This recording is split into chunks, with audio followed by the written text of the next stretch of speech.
You have a creature base of Chandra's Phoenix, Gutter Snipe, Young Pyromancer, and Oracle Bones, and Satyr Fire Dancer. So all the creatures that say play with burn spells are all up here in the stack, alongside Lightning Strike, Magma Jet, Searing Blood, Shock, Skullcrack, some mountains, and some Mutavaults. So this is a devoted burn strategy. Rietzl going to play a Swamp. He's going to play a Thoughtseize. He wants to know what he's up against. He's going to find out right now. It's a lot of red cards. You see 3 Mountains, a Lightning Strike, a Young Pyromancer, and it looks like maybe an Oracle of Bones. Can't quite make out that card in the middle right now. I believe that's a Searing Blood. Okay, you would know better than me. Yeah, I have an eye for that one. Yes, you do. So you see Rietzl's going to write these cards down. He's going to go down to 18, figure out what to take here.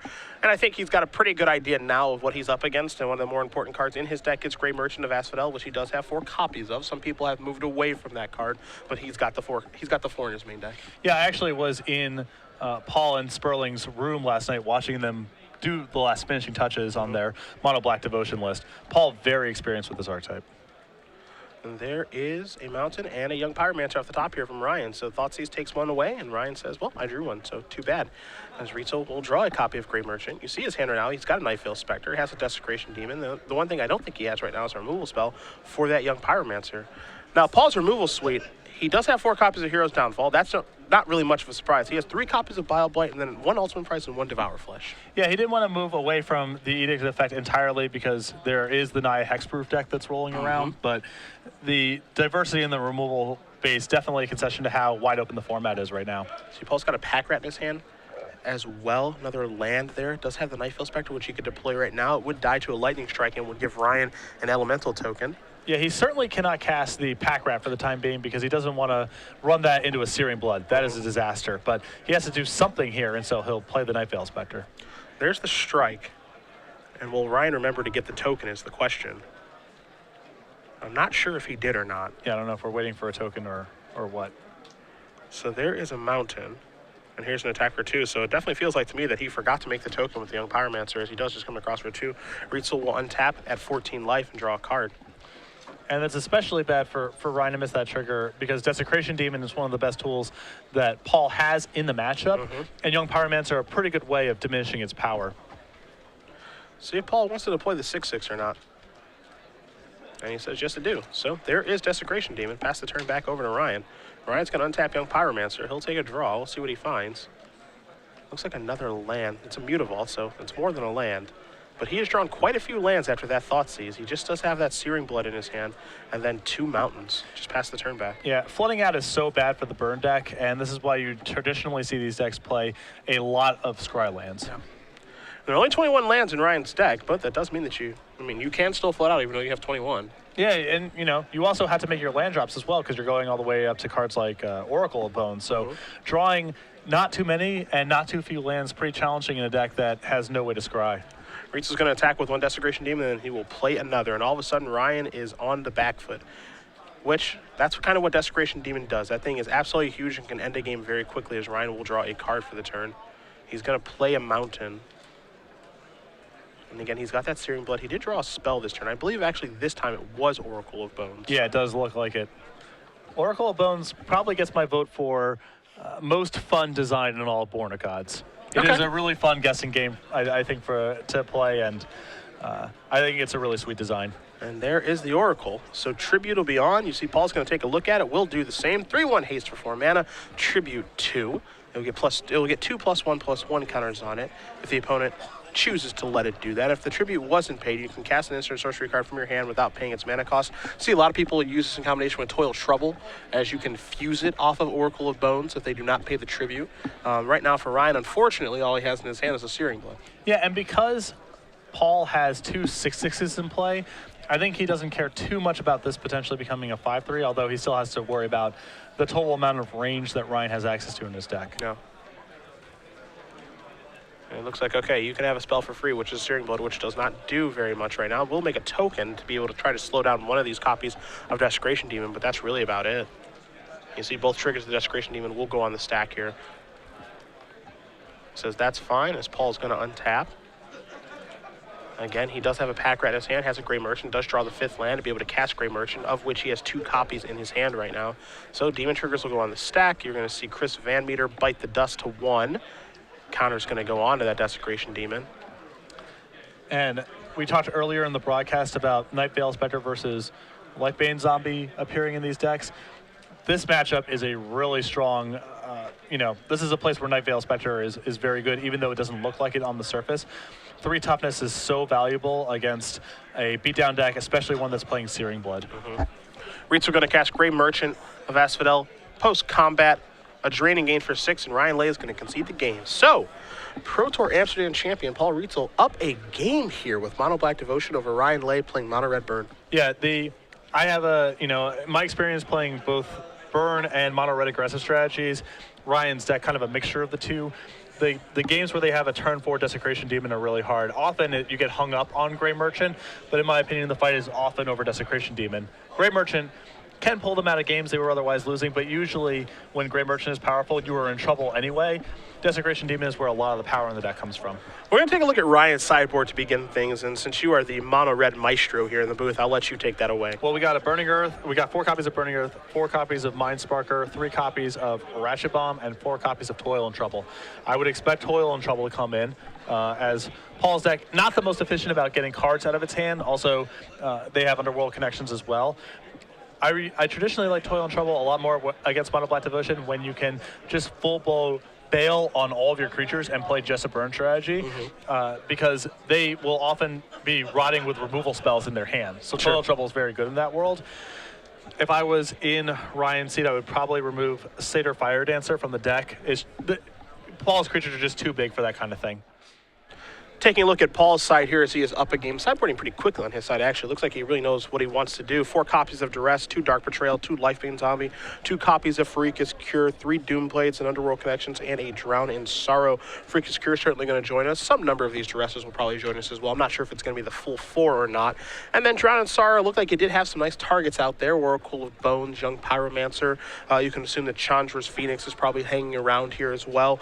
And then, Farika's Cure is just the big old duh that's coming in. So. I think you're going to see all 4 Duresses come in too. I think, anytime you can attack these sort of red decks 1 for 1, it just sets up a path for Desecration Demon to win the game outright. Sure. So I would expect those to come in as well. I think a big reason, that mono red decks and white red and these aggressive strategies are actually cropping up is because mono black has actually moved away from Farika's Cure. Turtenwald having, some of those in the main deck for a while of his mono black deck, and then, having the additional ones in the sideboard, for example. Now you see people moving away from that for Bile Blight and there are other matchups, obviously.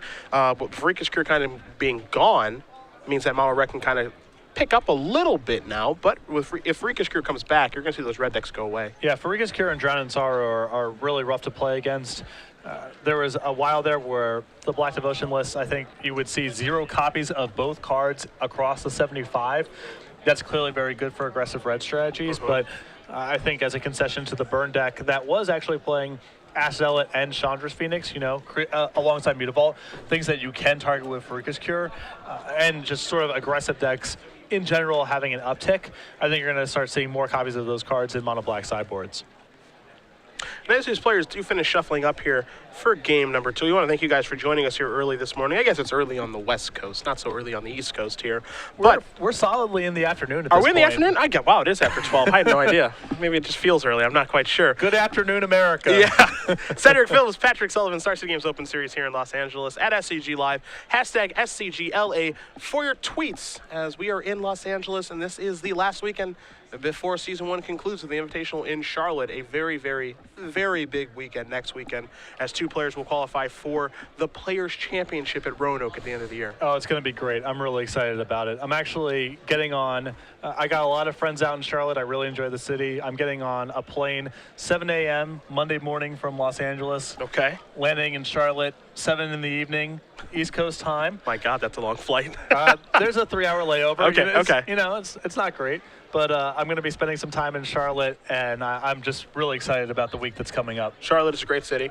Yeah. I haven't been there for a while, actually. We were in Richmond, obviously, for the Grand Prix. But Richmond and Charlotte are 2 very different cities, and I can't wait to go back to Charlotte. I know that in college, when I went to school at Purdue, I always had to fly to Charlotte and then to X, wherever I was going. And so I spent a lot of time actually in Charlotte Airport.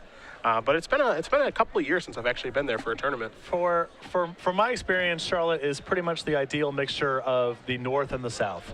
It is, the convenience of the North and the friendliness of the South. We've talked about that hypothetical. Yeah. You know, I think Charlotte embodies that better than any American city. See, both players going to take a look at their opening hands. Again, Ryan Lay on the left will be on the play. Looks like he's going to keep, as will Paul, just a mountain and passing the turn back. And with Ryan's deck, if I were to do any quick change to this, because of how powerful Scrying is, and because he has Toil and Trouble in the deck already, I would definitely put 4 copies of Temple of Malice. That would be my first start. A stated Fire Dancer here for Ryan, the powerful 1/1 from Born of the Gods. Let's see if Rietzl has anything to do on his second turn or not. You know, Brad Nelson really trying to work this into a deck a little bit earlier in the season. You see Ryan's going to play a land, attack for 1 with the Fire Dancer. That's going to bite the dust to a Pharika's Cure.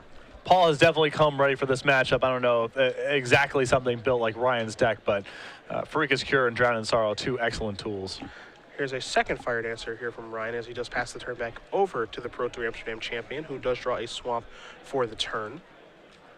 You see he does have a copy of Nightveil Spectre in his hand, another copy of Desecration Demon as well. Probably, as you mentioned, the best card in the matchup. Yeah, I would be loath to cast this Nightveil Spectre into the Fire Dancer here because there's just so many cards, Skull Crack, Lightning Strike, where Ryan actually gets to hit Paul for some damage and kill the Nightveil Spectre incidentally. So I would be surprised if Paul deployed it here.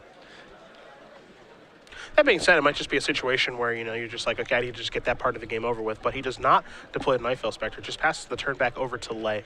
Yeah, Paul's deck has so much removal in it that if he doesn't have a removal spell now, he'll have one later, and then he can kill the Fire Dancer and then start deploying his smaller creatures. But I think he's just not going to be running things that can realistically die to the Fire Dancer just yet. See, as a result of not playing the Spectre, Lay is able to play a Chandra's Phoenix and get in for a couple points of damage. Rietzl did draw a copy of Pharika's Cure for the turn, but he's going to play the 6/6 Desecration Demon, which did win him the first game.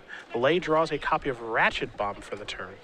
Yeah, Ratchet Bomb likely to be brought in against cards like Pack Rat, but I don't think it's particularly well suited for this matchup. But given the pace of the game, actually may do some work against Desecration Demon. You see, Lay's not going to sacrifice, but he will attack for 2 with the Phoenix.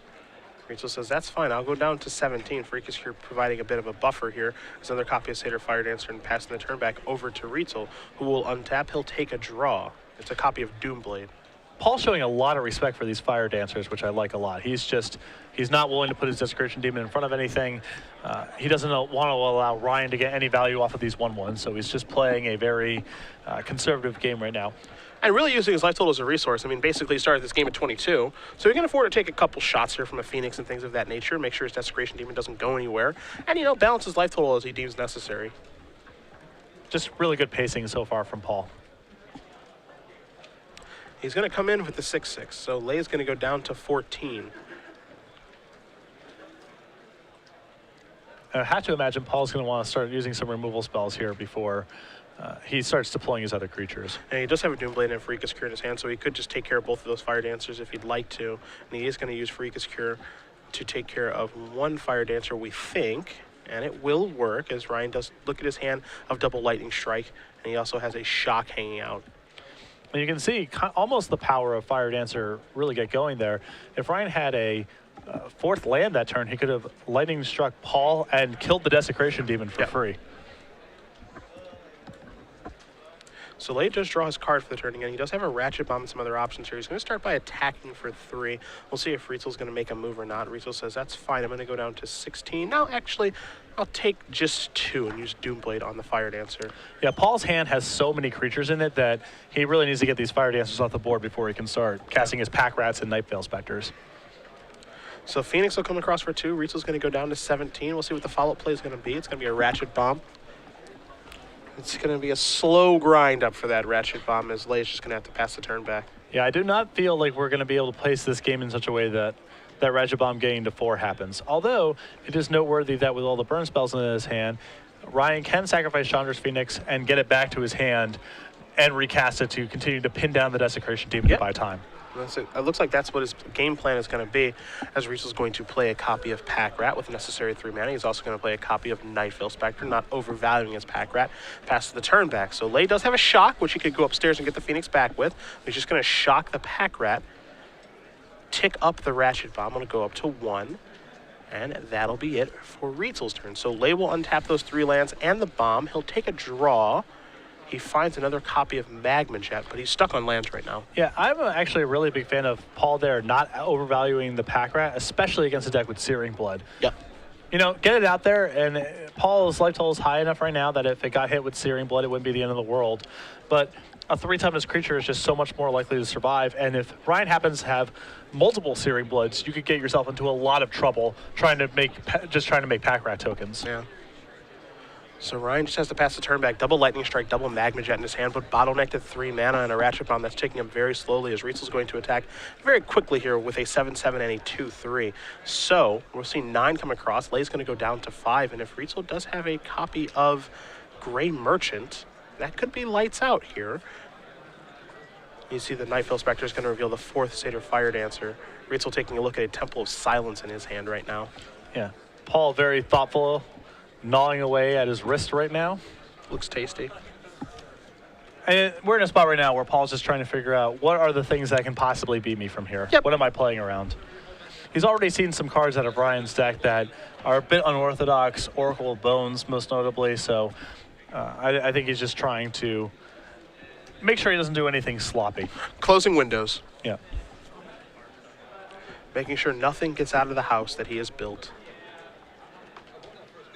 Looks like this is going to be a Pack Rat. Just pass the turn back. And Paul actually does have some roots in the Los Angeles area as well. He lived here for numerous years before recently moving to Arizona, basically because he could do his job remotely, but it's cheaper to live in Arizona. But born and raised in the Boston area, went to college at USC, and lived for numerous years in Los Angeles. So something of a homecoming. See a Magma Jet's going to get cast here. It's going to go upstairs. Phoenix is going to come back to the grip. Time to scry. You see a Mountain and a Skullcrack there. Skullcrack can be good against Mono Black at times, especially against Gray Merchant, but we're past the point of that mattering. Yes, we are long past that. The Ratchet Bomb going to go up to 2 as well here. Lay going to untap those 2 lands. He'll take a draw. Left the land on top. Can recast the Phoenix to be able to shut down the Desecration Demon. And then Ratchet Bomb can claim the Pack Rat. So it's not over. It's going to be tough, but it's not over. Yeah, it's just hard for Ryan's deck to answer a Desecration Demon long term. Yeah. He has to use multiple spells, and once he is in the spot where he starts sacrificing creatures and growing the demon, it's almost impossible for him to kill it. The tough thing here, too, and I know this is a card that you actually tried going towards that you would think would be good against Desecration Demon. It's a card like a Threaten or an Active Treason, but it doesn't really ever work out the way that you want it to, it sounds like. It's good at times. Definitely has moments if you're putting a lot of pressure on, they have to tap out on turn 4 for their demon. But I ran into a lot of spots where they would have just a mana left over and a Mutavault in play, and I had not enough mana to play an Active Treason and also have a shock or something left over to kill the Mutavault. And so Active Treason was just not as good against Mono Black and specifically Desecration Demon as I initially theory crafted that it would be. So Paul gonna Bile Blight here. Lightning Strike, you see a bunch of cards being arranged here, but Paul Rietzl is going to win this match over Ryan Lay 2-0. Mono Black Devotion, the Boogeyman. Off to a nice start.